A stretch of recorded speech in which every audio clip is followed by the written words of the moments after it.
5 reasons why business owners should have trust and be knowledgeable of trust. I said 5, but I got more than 5, so we're gonna see. All right. Who's that guy? So first off, we're gonna work into these steps. There's revocable living trust, and then there's irrevocable trust. Can be changed or revoked. It becomes irrevocable upon the grantor's death and is often used in probate, avoidance, and estate planning. So what that means is, in layman's terms, if you have a revocable trust, something that is attached to your social security number in most cases, you have the ability to change these things while you're living, but upon the time that you pass, it becomes irrevocable. Now, irrevocable trust is not meant to be changed, man. So these things are actually more set for asset protection, because it's like you lock something into a safe, like a safety deposit box, and then it is set aside for it just to be over there. It is an asset. Nobody bothers it. It's safe there. Now, you look at a revocable trust, like the way I explain it to people, it is like you have one that is interacting in commerce often, and then you have one that is set aside in order for you to protect things. You don't want your public dealings to roll over into your private dealings and then be able to affect your assets, man. It matters. It truly matters. And we have charitable trust. Charitable trusts are great because most wealthy people have charitable trusts. Ask Donald Trump why he only paid $700 in taxes one year when he's a multimillionaire. It is because individuals have an understanding of deductions and how to offload tax liability. So that also comes with philanthropy work and donations. Now, let's just say Bill and Melinda Gates Foundation, right? Do you know how much money they actually donate to the Bill and Melinda Gates Foundation? Now, if we look at who the beneficiaries are of this institution, I bet you that we see that Bill and Melinda Gates are beneficiaries. And if you did not know that charitable trust, if you are the owner, if you are the beneficiary of a charitable trust and the trust has taken care of the majority of its needs, you then have the ability to receive a portion of those proceeds as a beneficiary. So it's, for some people, they're paying into a charitable trust in order so that they can pay themselves, in order so that they have to pay the IRS less. And upon the illusion, it looks like you are doing philanthropy. Not to say that some of these charitable trusts or these charities aren't doing what they're supposed to do, but it's only a small portion of those funds that actually go there. Just keeping it a buck with you. And then we have one of my favorite, and make sure y'all check out the book, Family Trust. It is a great book. I wrote it a few years ago, and we have family constitutions and things in there. We have templates, definitions, all types of explanations in order for you to become more educated in how to fully operate your trust, and so that you can pass the information down to your children so that they know what you're leaving behind for them. But yes, a family trust is a living trust as a type of trust created by a family for financial and estate planning to manage and protect family assets, facilitate the distribution of assets to beneficiaries, and reduce taxes. So I have a house, I have cars, I have silver, coins, jewelry, things like that. I can leave them in my family trust, and I can appoint my empress and my children as beneficiaries, along with other businesses and other trusts as beneficiaries. And I would list my assets in the page that is called a Schedule A. And like I said, within the family trust book that we wrote, you all can see all of that information in there. And shout out to Atom Publishing. One that a lot of people don't know about, the gun trust. So you as a business owner, you do have the right to protect yourself if you are in brick and mortars, and let's say you're a carrier. You do not have to put these arms in your own name. They can be put in a gun trust. And this is a documentation. I believe the gun trust was found in Texas, and the ATF recognizes it and they utilize it. And you also can purchase silencers and things through a gun trust. It is it's a pretty dope piece of paper, fam. It's lit. Like, y'all should really look into it. So when you see gun trust, Also known as a firearms trust. For the NFA trust, it is trust established to manage the ownership and possession of firearms, including National Firearms Act, such as suppressors, short barrel rifles, short barrel shotguns, machine guns, and certain other regulated firearms. A gun trust can also designate multiple trustees or authorized users who are legally allowed to possess and use trust firearms. This can include family members and friends. So, in the gun trust for my family, if I list myself as a beneficiary, my children as a beneficiary, all of my family members, there isn't an issue if anyone picks up a firearm within that structure because legally they have the ability to do so. And you all can look these things up. Like I said, this came from Texas, and like you say, the National Firearms Association is, and they agree to it.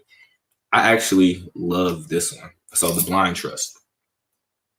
As a business owner, let's just say you're in like a Donald Trump situation and you ended up inheriting a very lucrative business situation, but you already been establishing things and you have other business models going on. There's something called a blind trust, right? So this is one of the first times that I actually heard of blind trust was in an episode of Billions. And in the final season, the protagonist, he actually has to use a blind trust because he's running for president. So this is usually like in a Donald Trump situation.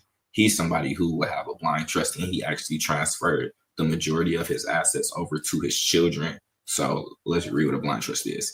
A blind trust is to eliminate any potential conflicts of interest that could arise when a beneficiary is aware of their financial interests while holding a position of public trust, such as a government official, corporate executive, or a public figure.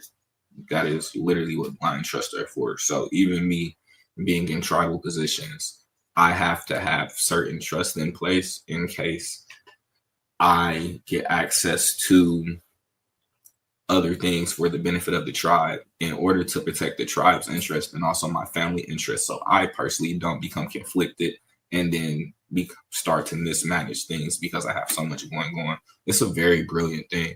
And then we have the bulletproof trust. So these trusts aim, I almost said something ignorant about what we these trusts aim to provide a high level of protection from these assets held within them, shielding them from potential creditors, lawsuits, and other threats. So there are certain clauses and things that are placed in trust. And one company that I could say that more than likely does have a bulletproof trust, it will have to be Walt Disney. When it comes to Disney World, and how that they stress out the state of Florida and Ron DeSantis, and even how they operate in those capacities, mainly because of the King's clause that was put into their particular trust. But yeah, those are important because it's another trust that comes after that, and it will highlight why bulletproof trusts work the way that they do. So then we got statutory trust, not my favorite. A type of trust entity established under state statutes that govern real estate investments, trust, REITs, real estate investment trust, and other similar arrangements. Only reason why I say statutory trusts are not my favorite because usually they fall underneath state jurisdictions, and that within itself can become limiting to someone like me who operates in so many different jurisdictions. So usually, if you ever got a trust from me, you understand how we operate. We don't allow people to limit our commerce or just our private dealings because our business is our business, and you don't have the right to impede on that based on the way how you operate your jurisdiction and citizens. And it's just a right that we have the ability to reserve because we know better, right? So, spendthrift trust. So when we talk about spendthrift, this kind of is the one that I was talking about that leads back into the bulletproof. So a spendthrift trust designated to protect the trust assets from beneficiary creditors. It restricts the beneficiary from accessing the trust principal and may provide only for income distributions. So a spendthrift trust is literally established in order to protect you from, like debt issues. So whenever you hear somebody talking about like debt deletion and things like that, like how to remove debt with a trust, they're referring to spendthrift aspects and spendthrift clauses.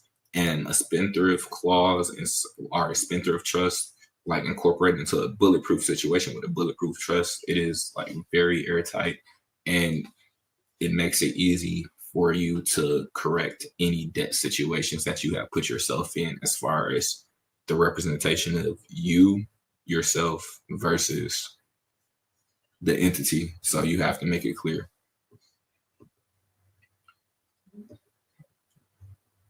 And then right here we have constructive trust. A constructive trust is not a traditional trust, rather than an equitable remedy imposed to correct wrongful actions such as fraud or breach of fiduciary duty by someone who holds property under circumstances making it unjust to retain that property.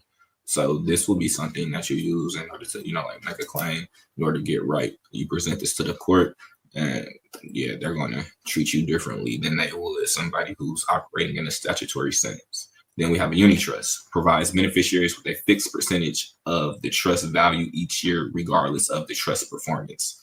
So trust got money, you got money. And this is like, well, why wouldn't you want to know this information if you are looking in order to grow and scale and provide something for your, like your children, for future generations? This is how you secure a bag, fam. And like I said, when you're growing and you're scaling and you understand like the benefits of private equity, and yeah, y'all for sure got to tap in with us on the Clubhouse and things like that. It's so many different offers and opportunities, but we may be doing like a online Shark Tank situation, and y'all can come pitch, get information on how to grow, scale, and possibly get some in-house investment opportunities. So like I said, make sure y'all tap in with me. Hit the link below. And you already know where we at. It's always love here. So this is where we have real conversations with real people in real time. Shout out to TFB News. Yes.